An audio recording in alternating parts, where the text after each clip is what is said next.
Hello and welcome to another edition of Ask Cheeky.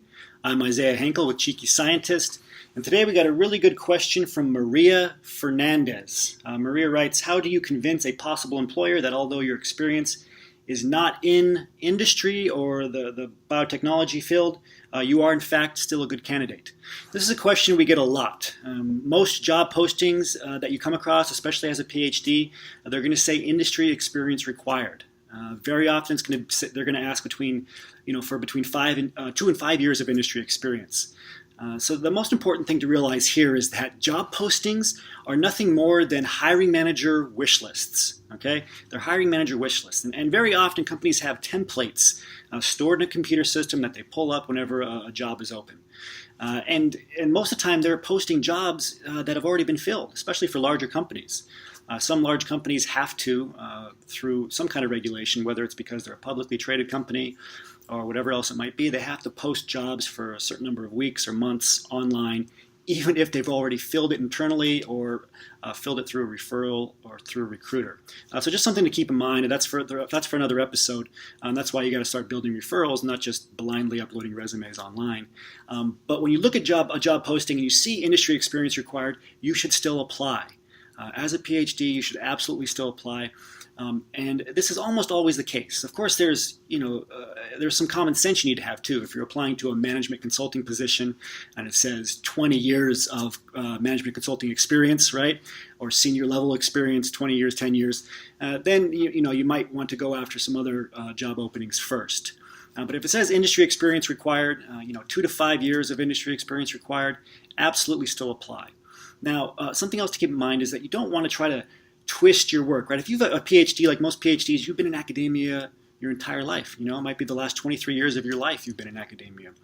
Don't try to twist your academic research or the title, whether it's graduate research assistant or postdoctoral fellow. Don't try to twist the title into something that sounds like you have industry experience. Just be transparent. This is the case whenever you're talking to a hiring manager or recruiter. Just tell them that you've been in academia up until now, but you've decided for XYZ reasons that you want to transition into industry and you're looking for your first industry position. If you're straightforward like that and transparent, they're going to take you much more seriously, and you can indeed get a job in industry like thousands of PhDs do every year, just by applying and by being transparent. So don't let it hold you back. Remember, it's just a hiring manager's wish list. A lot of these are templates.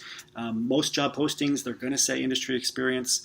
Apply anyway. Be transparent. Make sure you have a strong reason why you're transitioning into industry. I would say that's the most important thing. Don't just say that you want to try it out. One of the biggest concerns from the employer side is that you're just experimenting. You don't really know what you want, or things are bad in academia. That's the only reason you want out, and you might go back to academia later. So you need to convince them, through your resume and through talking to them on the phone or those screening interviews, informational interviews, or full interviews, that you're committed to staying in industry and why. Right? It could be because you want to see your knowledge turned into a product that helps people. Right? You want to go through the process of creating a product from conception all the way to going to market. You want to help develop new treatments for XYZ disease. You want to translate your work into a product. These kind of answers are much stronger and will get you those jobs that require industry experience, even if you don't have any yet. So keep that in mind when you have discussions with these people about your experience. Be transparent. Make sure you're still applying to these positions, even if they say industry experience required and you don't have any yet. Okay, and remember, as always, continue thinking and acting like a successful industry professional, and always remember your value as a PhD.